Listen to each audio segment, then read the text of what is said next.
Hey everyone, this is Nick with City Rockhounding, and we're just rockhounding in this tiny creek today. There's little gravel bars along the way,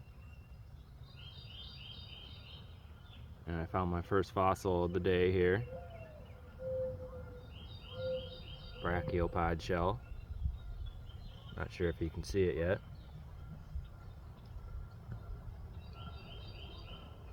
That's pretty cool.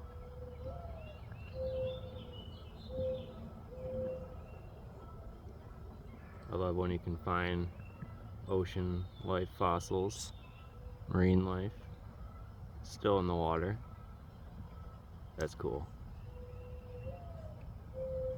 Awesome. Have a great day, everyone.